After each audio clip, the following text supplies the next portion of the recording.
Hello दोस्तों, कैसे हो? आई होप आप सभी लोग बहुत अच्छे होंगे और दोस्तों एकदम सही जगह पे आए हो, क्योंकि दोस्तों आज हम लोग करने वाले हैं सीटेट के प्रीवियस ईयर पेपर को सॉल्व करने वाले हैं।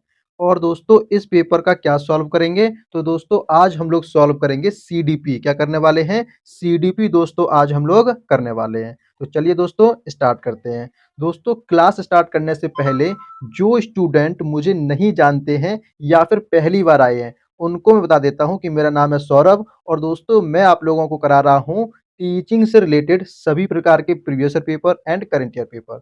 तो आप लोग क्या कर सकते हो, आप लोग दोस्तों इस चैनल को सब्सक्राइब कर सकते हो और अगर दोस्तों आपको क्लास अच्छी लगे तो वीडियो को लाइक भी कर सकते हो। ठीक है, चलिए दोस्तों स्टार्ट करते हैं। तो दोस्तों ये रहा क्वेश्चन नंबर फर्स्ट हमारी आज की क्लास का।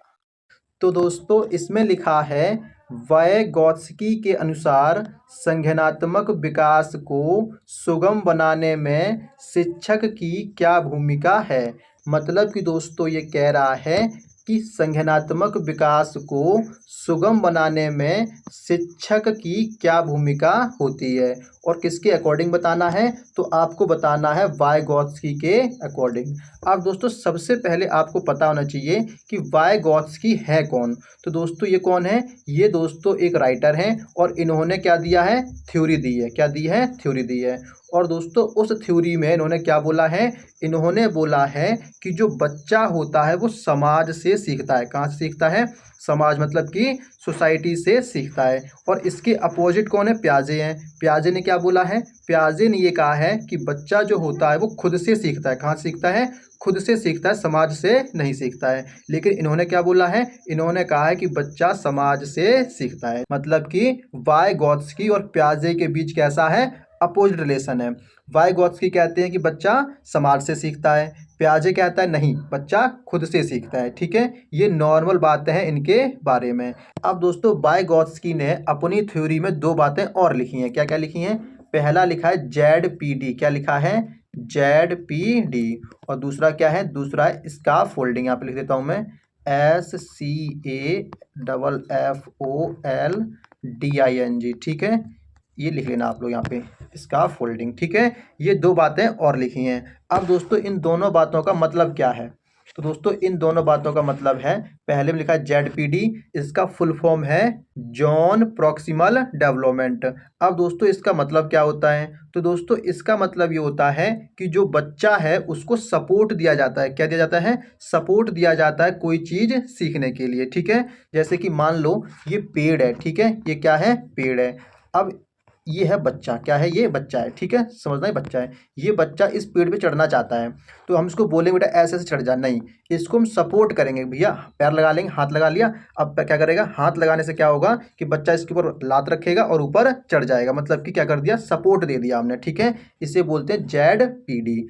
अब सेकेंड में क्या है? सेकेंड में स्काफोल्डिंग। इसमें क्या होता है? इसमें दोस्तों एक इंसान होता है, मतलब कि एक, समझो इसको, एक सेकेंड, हाँ, ये दो इंसान है। ठीक है, ये क्या है? दो इंसान है, समझना। ये बच्चा है। ये कौन है? बच्चा है। लेकिन ये जो इंसान है, ये जो इंसान है, इसके पास बहुत सारी नॉलेज है। क्या है? बहुत सारी नॉलेज है। उस नॉलेज के बिहाफ पर इसको सपोर्ट करता है। क्या करता है? सपोर्ट करता है, मतलब कि बताता है कि काम को कैसे करना है और कैसे नहीं करना है। ठीक है, लेकिन याद रखना इसके पास बहुत सारी नॉलेज होती है और नॉलेज के बिहाफ पे ही दूसरे इंसान को वो सपोर्ट करता है। ठीक है, तो इसका फोल्डिंग क्या है? सपोर्ट करना ही कहलाता है। लेकिन उस इंसान के पास बहुत सारी नॉलेज होनी चाहिए। ठीक है, याद रखोगे इसको, याद रखोगे इसको। ठीक है, अब दोस्तों ऑप्शन में चेक करो कि हमारा कौन सा आंसर बन सकता है। मतलब कि वायगॉत्स्की के अनुसार हमारा कौन सा आंसर बन सकता है। तो दोस्तों ऑप्शन नंबर सेकेंड में साफ साफ दिखाई दे रहा है मेरे को, क्या? सेम वर्ड, इसका फोल्डिंग। क्या दिखाई दे रहा है? इसका फोल्डिंग। इसका मतलब ये हो गया कि ऑप्शन नंबर सेकंड क्या हो जाएगा दोस्तों? हमारा सही आंसर हो जाएगा इस क्वेश्चन का। हमने दोस्तों बाकी के ऑप्शंस रीड भी नहीं किए, हमने डायरेक्ट बता दिया कि हमारा आंसर बन सकता है। तो क्या लिखा है? लिखा है to guide and support the students learning through scaffolding, मतलब कि स्टूडेंट को हम क्या करेंगे, गाइड करेंगे और सपोर्ट करेंगे। यही चीज़ हमने कहाँ बताई थी, स्कैफोल्डिंग के अंदर, अभी अभी मैंने बताई थी आप लोगों को। ठीक है, इसका मतलब ये है कि ऑप्शन नंबर सेकंड क्या हो गया, हमारा सही आंसर हो गया इस क्वेश्चन का। ठीक है, बाकी के ऑप्शन आप लोग रीड कर सकते हो। चलिए अब सेकेंड क्वेश्चन पे। तो दोस्तों ये रहा हमारा सेकेंड क्वेश्चन, क्या लिखा है इसमें, थोड़ा जूम करता हूँ एक सेकेंड। तो दोस्तों ये रहा क्वेश्चन नंबर सेकेंड, क्या लिखा है इसमें, इसमें लिखा है किशोरावस्था के बारे में निम्नलिखित में से कौन सा कथन सही नहीं है। मतलब कि दोस्तों ये कह रहा है कि जो किशोरावस्था है इसके अकॉर्डिंग इन चार ऑप्शंस में से कौन सा ऑप्शन सही नहीं है। तो दोस्तों सबसे पहले आपको ये पता होना चाहिए कि कितनी अवस्थाएं होती हैं। तो दोस्तों पहली जो अवस्था होती है वो होती है शैशवावस्था। क्या होती है, शैशवावस्था। यहाँ पे लिख देता हूँ मैं, शैशवावस्था मतलब कि इनफेसी। इनफेसी ये क्या है, ये दोस्तों हमारी पहली अवस्था होती है। मतलब कि जब बच्चा जन्म ले लेता है उसके बाद 0 से लेकर के 5 साल, मतलब कि 5 साल की अवस्था को क्या बोलते हैं, शैशवावस्था बोलते हैं। ठीक है, अब दोस्तों सेकेंड है बाल्यावस्था। क्या है, बाल्यावस्था मतलब कि चाइल्डहुड पीरियड, ये होता है 6 से लेकर के 12। थर्ड है हमारे पास एडोलेसेंस मतलब कि किशोरावस्था, ये कहाँ से कहाँ तक, ये होती है 12 से लेकर के 18 साल तक। ठीक है, याद रखने तीनों पीरियड। थर्ड क्या है, किशोरावस्था मतलब कि एडोलेसेंस वाला पीरियड। क्लियर है। अब दोस्तों आपको बताना है कि इन चार ऑप्शंस में से कौन सा ऑप्शन सही नहीं है, किसके अकॉर्डिंग, किशोरावस्था के अकॉर्डिंग, मतलब कि एडोलेसेंस के अकॉर्डिंग। ये तीनों अवस्थाएं आप लोग याद रखोगे, पहली इन्फेसी, सेकंड चाइल्डहुड और थर्ड एडोलेसेंस। ठीक है, हिंदी में बोले तो पहला क्या है, पहला है शैशवावस्था, सेकंड है बाल्यावस्था और थर्ड है किशोरावस्था। मतलब कि जो थर्ड वाला पीरियड होता है यहाँ पे बच्चा थोड़ा सा दिमाग वाला हो जाता है। ठीक है, चलिए फर्स्ट ऑप्शन क्या लिखा है, फर्स्ट ऑप्शन में लिखा है किशोरावस्था एक सामाजिक रचना है। अब खुद सोचो, बच्चा 12 से लेकर के भैया 18 की एज में चल रहा है, क्या समाज से जुड़ेगा, बिल्कुल जुड़ेगा। सिंपल सी बात है भाई, बच्चा अगर 12 से लेकर के 18 साल की एज का है तो समाज से जुड़ना आरंभ कर देता है। मतलब कि पहला हमारा सही है, हमें क्या बताना है, गलत बताना है। देखो लिखा ना ऑप्शन में, यहाँ पे क्वेश्चन क्या लिखा है, सही नहीं है, हमें नहीं वाला बताना है। तो फर्स्ट तो सही है, तो ये हमारा आंसर बनेगा नहीं, गलत हो जाएगा। ठीक है, सेकंड में क्या लिखा है, सेकंड में लिखा है कि किशोरावस्था को आमतौर पर यौवन को शुरू करने के लिए माना जाता है। यह एक ऐसी प्रक्रिया है जो यौन परिपक्वता और पुनरुत्पादन की क्षमता की ओर ले जाती है। मतलब कि जो बच्चा है 12 से लेकर के 18 साल की उम्र का, ये जो है थोड़ा सा मैच्योरिटी की तरफ जाता है। तो ये बात भी क्या है, बिल्कुल सही है। मतलब कि बच्चा जब 12 से लेकर 18 की उम्र में जाता है तो बच्चा थोड़ा सा मैच्योर हो जाता है। मतलब कि ये भी हमारा आंसर नहीं बनेगा। अब दोस्तों थर्ड में क्या लिखा है, थर्ड ऑप्शन में लिखा है किशोरावस्था बचपन और वयस्कता के बीच विकासात्मक संक्रमण है जिसमें शारीरिक, संज्ञानात्मक और मनोसामाजिक परिवर्तन होते हैं। तो दोस्तों ये बात भी बिल्कुल सही है, बच्चे के अंदर बहुत सारे परिवर्तन होते हैं, शारीरिक भी होते हैं, संज्ञानात्मक भी होते हैं और मनोसामाजिक भी परिवर्तन होते हैं। ठीक है, तो दोस्तों ये बात भी क्या है, बिल्कुल सही है। मतलब कि ये हमारा आंसर नहीं बन सकता है। अब दोस्तों स्टार्टिंग के तीनों हमारे क्या हो गए, गलत हो गई। मतलब कि लास्ट ऑप्शन क्या हो जाएगा, हमारा सही आंसर हो जाएगा इस क्वेश्चन का। क्यों, क्योंकि दोस्तों स्टार्टिंग की तीनों बातें बिल्कुल सही थी, हमें क्या बताना था, गलत बताना था। इसका मतलब कि लास्ट ऑप्शन क्या होगा, हमारा सही होगा। क्या लिखा है देखो, इसमें लिखा है विभिन्न संस्कृतियों के बच्चे एक समान तरीके से किशोरावस्था में प्रवेश करते हैं और इसे अनुभव करते हैं। तो दोस्तों ये बात बिल्कुल गलत है, क्योंकि दोस्तों विभिन्न संस्कृतियों के जो बच्चे होते हैं वो किशोरावस्था में तो प्रवेश करते हैं, लेकिन दोस्तों उन सभी का अनुभव कैसा होता है, अलग अलग होता है। किसी बच्चे का अनुभव सेम नहीं होता है। इसका मतलब ये है कि हमारा लास्ट ऑप्शन गलत है और यही हमारा क्या हो जाएगा, सही आंसर हो जाएगा इस क्वेश्चन का। ठीक है, आई होप आपको समझ में आया होगा। अगर दोस्तों आपको समझ में आ रहा है तो दोस्तों आप लोग क्या करोगे, इस चैनल को सब्सक्राइब करना नहीं भूलोगे। ठीक है, चलिए अगले क्वेश्चन पर। तो दोस्तों ये रहा हमारा अगला क्वेश्चन, बताइए क्या आंसर हो सकता है हमारा। क्या लिखा है इसमें, इसमें लिखा है सुजाता नृत्य प्रतियोगिता में केवल इसलिए उत्सुकता से भाग लेती है क्योंकि वह नगद का प्रथम पुरस्कार जीतने में रुचि रखती है। मतलब कि दोस्तों ये कह रहा है कि जो सुजाता है वो प्रतियोगिता में इसलिए भाग ले रही है क्योंकि वो कैश प्राइज जीतना चाहती है, मतलब कि नगद का प्रथम पुरस्कार जीतना चाहती है। अब आपको बताना है कि इसके अंदर कौन सा मोटिवेशन है। तो दोस्तों फर्स्ट ऑप्शन में लिखा है आंतरिक रूप से प्रेरित है, मतलब कि अंदर से मोटिवेटेड है। तो दोस्तों ये क्या है, गलत है।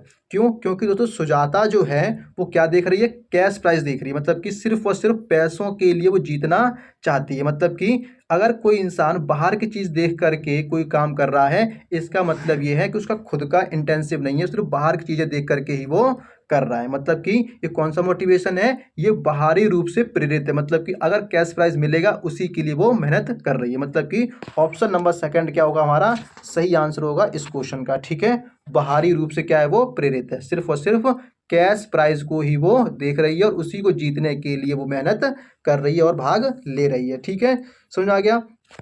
अंदर से कब होगा, जब वो खुद से कोई काम करना चाहती हो, मतलब कि कोई भी लालच ना हो। लेकिन यहाँ पे क्या है, लालच है। क्या लालच है, कैश प्राइज लेना। ठीक है, तो ऑप्शन नंबर सेकंड क्या हो जाएगा, हमारा सही आंसर हो जाएगा इस क्वेश्चन का। ठीक है, आसान सा क्वेश्चन था। चलिए अब अगले क्वेश्चन पर। तो दोस्तों ये रहा हमारा अगला क्वेश्चन, क्या लिखा है देखते हैं।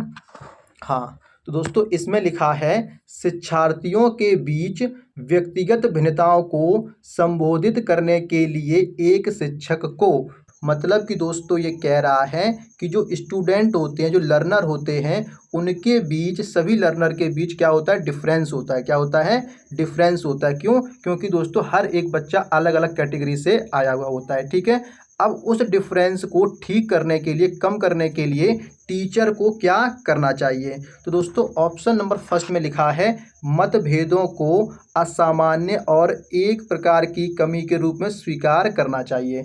मतलब कि जो डिफरेंस है उस डिफरेंस को एक समान मान करके स्वीकार कर लो। मतलब कि जो भी डिफरेंस है उस सबको क्या मान लो, सेम मान लो और उसे एक्सेप्ट कर लो।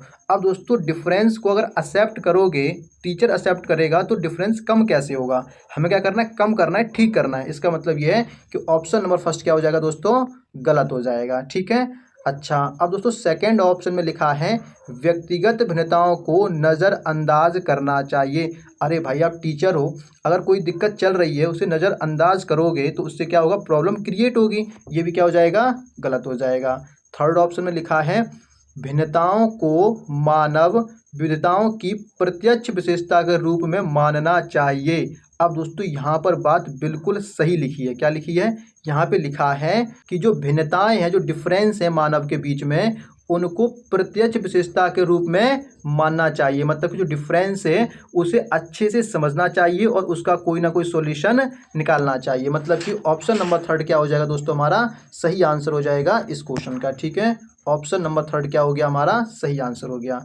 अच्छा अब दोस्तों एक बार लास्ट ऑप्शन पढ़ लेते हैं, क्या लिखा है। इसमें लिखा है सभी शिक्षार्थियों के लिए एक अन्वय और समान पाठ्यक्रम लागू करना चाहिए। कह रहा है कि सब बच्चों के लिए समान पाठ्यक्रम लागू कर दो। अरे भाई सब बच्चे अलग अलग तरीके के होते हैं, कोई होशियार है, कोई कमज़ोर है, कोई बहुत ज़्यादा कमज़ोर है।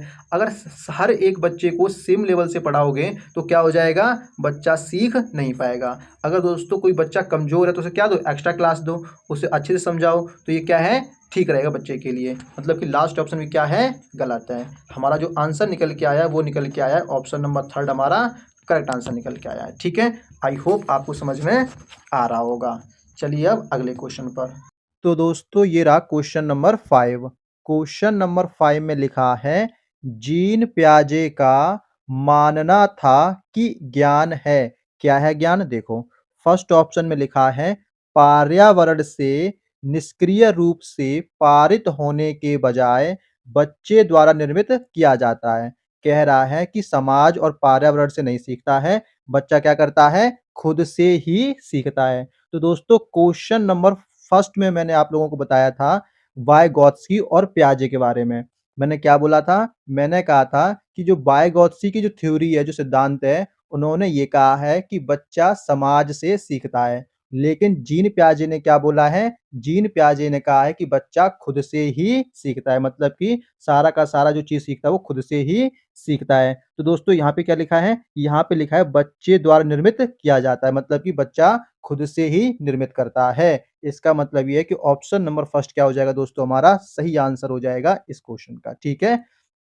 दोस्तों बहुत ही आसान-आसान से क्वेश्चन पूछे जाते हैं। अगर दोस्तों आपको क्वेश्चन की ट्रिक पता है, आपको लैंग्वेज समझ में आती है और आपको चीज़ें याद हैं, तो आप आसानी से कर सकते हो, ठीक है? अच्छा, अब दोस्तों आपकी तसल्ली के लिए बाकी के ऑप्शन भी हम लोग रीड कर लेते हैं। क्या लिखा है ऑप्शन नंबर सेकंड में? ऑप्शन नंबर सेकंड में लिखा है, अंतःक्रियाओं के माध्यम से प्राप्त करने के बजाय जन्मजात और दिया हुआ होता है। कह रहा है कि खुद से कुछ मत करो, सब कुछ जन्मजात से ही दिया हुआ होता है। तो ये क्या हो जाएगा? गलत हो जाएगा। बच्चा पैदा होता है और खुद से चीज़ें सीखता है, ठीक है? ऑप्शन नंबर थर्ड में लिखा है, अधिक जानकार अन्य लोगों के साथ बातचीत से सह-निर्मित होता है। ये भी क्या हो जाएगा? गलत हो जाएगा। लास्ट ऑप्शन में लिखा है, एक दृश्य व्यवहार परिवर्तन है, जिसे विश्वसनीयता के साथ मापा जा सकता है। तो ये भी क्या हो जाएगा? गलत हो जाएगा। तो दोस्तों हमारा जो आंसर बना है वो क्या बना है? ऑप्शन नंबर फर्स्ट दोस्तों हमारा करेक्ट आंसर बना है इस क्वेश्चन का, ठीक है? और बाकी की जो चीज़ें क्या है ये गलत हैं। किसके अकॉर्डिंग? जीन पियाजे के अकॉर्डिंग, क्लियर है? चलिए अब अगले क्वेश्चन पर। तो दोस्तों ये रहा हमारा अगला क्वेश्चन। क्या लिखा है इसमें? इसमें लिखा है, एक प्रगतिशील कक्षा में आकलन।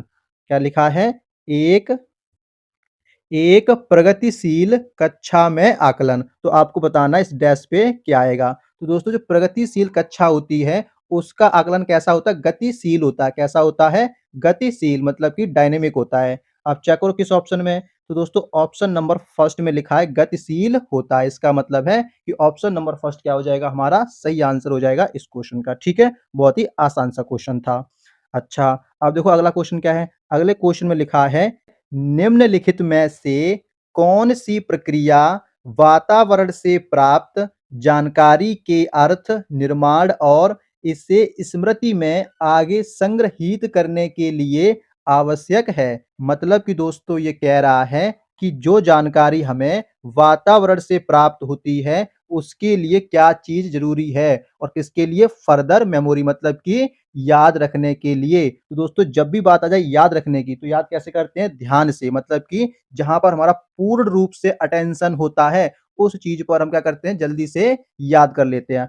अंग्रेज़ी में लिखा है, इट फर्दर इन मेमोरी, मतलब कि ध्यान की बात कर रहा है, अटेंशन की बात की जा रही है। मतलब कि ऑप्शन नंबर फर्स्ट क्या हो जाएगा? सही आंसर हो जाएगा इस क्वेश्चन का, ठीक है? दोस्तों इस क्वेश्चन का आंसर आप लोग लास्ट वर्ड से निकाल सकते थे। यहाँ पे साफ-साफ लिखा है मेमोरी, और दोस्तों मेमोरी का मतलब क्या होता है? अटेंशन। हम कोई भी चीज़ अगर याद करते हैं तो कैसे कर सकते हैं? अच्छे से ध्यान केंद्रित करके ही याद कर सकते हैं। अब दोस्तों मान लो साउंड बजा दिया, गाने बजा दिए, ठीक है? और अब आपको बोला जाता है कि पढ़ाई करो, क्या कर पाओगे? नहीं कर पाओगे, नहीं कर सकते ना भाई। वो बच्चे महान है जो कर लेते होंगे, लेकिन हमसे तो नहीं हो सकता है। नॉर्मल स्टूडेंट से नहीं हो पाएगा, बगल में डीजे बज रहा है और वहीं आपको पढ़ने के लिए बोल दिया जाए, तो आप नहीं कर सकते। क्यों? क्योंकि आपका ध्यान बार-बार उधर जाएगा ही जाएगा, ठीक है?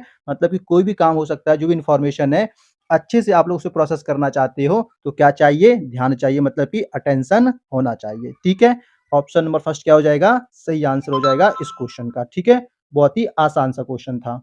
चलिए अब अगले क्वेश्चन पर, 1 सेकंड इसे रफ करता हूँ। तो दोस्तों ये रहा हमारा अगला क्वेश्चन। क्या लिखा है इसमें? इसमें लिखा है, निम्नलिखित में से कौन-सा एक ऐसे प्रश्न का उदाहरण है जिसमें छात्रों को जानकारी का विश्लेषण करने की आवश्यकता होती है? मतलब कि दोस्तों ये कह रहा है कि इन 4 ऑप्शंस में से वो कौन-सा ऑप्शन है जो प्रश्न का उदाहरण है? क्या है? प्रश्न का उदाहरण है। और कैसा उदाहरण है? जो स्टूडेंट होते हैं और स्टूडेंट के पास जो इन्फॉर्मेशन होती है, जो जानकारी होती है, उसका विश्लेषण करते हैं, ठीक है? अब हम ऑप्शन देखते हैं। तो दोस्तों फर्स्ट ऑप्शन में लिखा है, क्या लिखा है? इसमें लिखा है, To Kill a Mockingbird उपन्यास का कथानक क्या है? तो दोस्तों यहाँ पे लिखा है, टू किल अ, क्या लिखा है? To Kill a Mockingbird. अब दोस्तों ये जो वर्ड लिखा है ये है क्या? तो दोस्तों ये एक नोवेल का नाम है। क्या है? नोवेल का नाम है, टू किल अ मॉकिंग बर्ड। और कौन सी नोवेल है? अमेरिकन नोवेल है। कौन सी है? अमेरिकन नोवेल है। अब दोस्तों ये नाम पड़ा कैसे?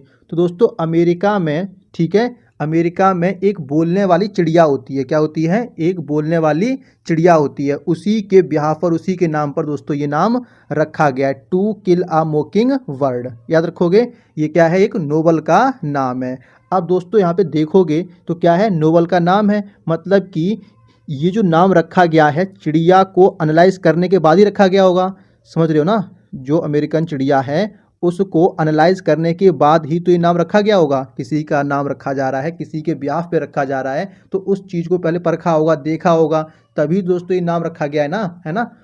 समझ रहे हो ना? अब दोस्तों हम चेक करेंगे कि हमारा आंसर क्या बन सकता है।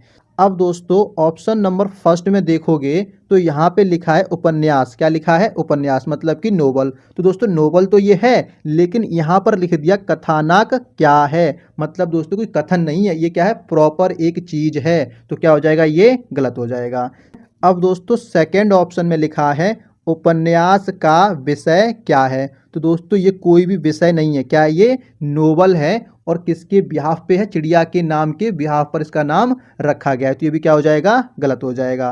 दोस्तों प्रतीक हो सकता है लेकिन विषय नहीं हो सकता है। ठीक है, अच्छा। अब दोस्तों ऑप्शन नंबर थर्ड में देखोगे आप तो यहाँ पे लिखा है मैं लेखक प्रतीकवाद का उपयोग कैसे करते हैं। क्या वर्ड आ गया यहाँ पे? प्रतीकवाद आ गया, मतलब कि ये हमारा क्या बन जाएगा? प्रॉपर आंसर बन जाएगा इस क्वेश्चन का। क्यों? क्योंकि दोस्तों चिड़िया जो है बोलने वाली, उसको मॉकिंग बर्ड बोलते हैं और उसी के नाम पर ये चीज़, हमारा नोवेल का नाम रखा गया। इसका मतलब है कि ऑप्शन नंबर थर्ड क्या हो जाएगा दोस्तों? हमारा सही आंसर हो जाएगा इस क्वेश्चन का।